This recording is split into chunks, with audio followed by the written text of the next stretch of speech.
Salvete discipuli, this is Help for Your Latin Studies in Henle First Year Latin, exercise number 169. In this exercise, we are entering into lesson 13, which is the present system active of the fourth conjugation. So we are being introduced to those fourth conjugation verbs.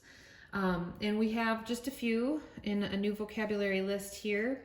The fourth conjugation verbs do follow a pattern for the most part. And so audio, audire, audivi, auditus, you would have the same endings applied to whatever stem of the fourth conjugation. So here we're given audio and then munio. So we could also say munio, muniri, muniwi, munitus.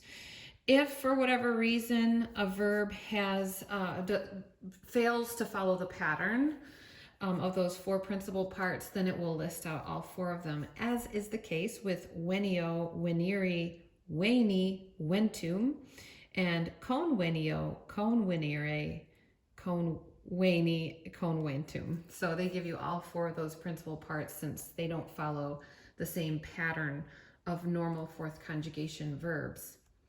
We also have a new preposition in our vocabulary list this lesson, which is per.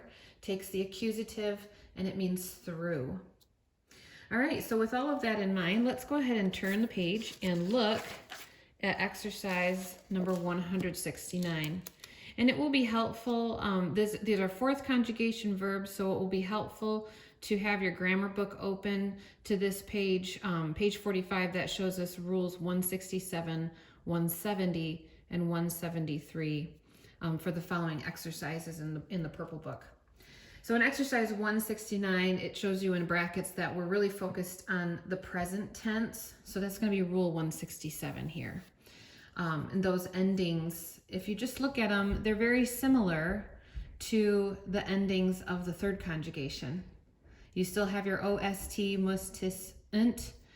And for the most part, your connecting vowel is going to be I. Notice that in the third conjugation, our first person singular modal verb mit-o just has that O ending. But in the fourth conjugation, our first person singular modal verb has the eo ending. And then we have is, same as third, it, imus, itis, with variations based on some of the vowels have macrons and some don't. So just kind of notice those details. And then in the third person plural ending in the present tense, in the third conjugation, it's simply unt or unt. In the fourth conjugation, we continue using that I, so it's eunt. So there's some similarities and a few little differences, and it's helpful to just compare and observe those details.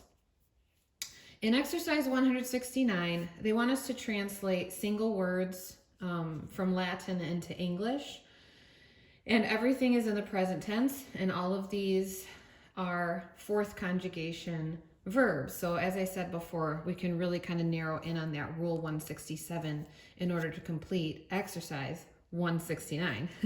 So let's just do a couple here together, and then you should be on your way. Number 1, audiunt. Audiunt. Well, from our new vocabulary list, audio, audire means hear. And so we know that it means hear, but we're going to find out what the ending indicates as far as person and number. So here it is. Eunt is going to be that third person plural. So they hear. Remember, we're in present tense. And there are always three ways to translate your present tense verbs. So they hear, we could also translate it as they are hearing, or they do hear. And we might choose different translations in the present tense just based on context. If it's a question, if it's an interrogative sentence, then we might find that using a helping verb in our translation makes more sense. So there would be different reasons just based on context why we might use the three forms, but it's helpful to practice the three forms just to remember that they can be translated in any of those ways. Let's do one more. Number 2, which is munit. Okay, another new vocabulary word, fourth conjugation verb, munio, meaning fortify or construct if it's used with weam or weas. So we'll use fortify for this exercise. And our ending is it, munit. So if I check over to Rule 167, that it ending is the third person singular, meaning he, she, or it. Okay, so he, she, or it fortifies. I'm just going to go with he. He fortifies. He is fortifying. Or we could also say he does fortify. So 3 ways to translate in the present tense. I hope this has been helpful to you, and you have a great day.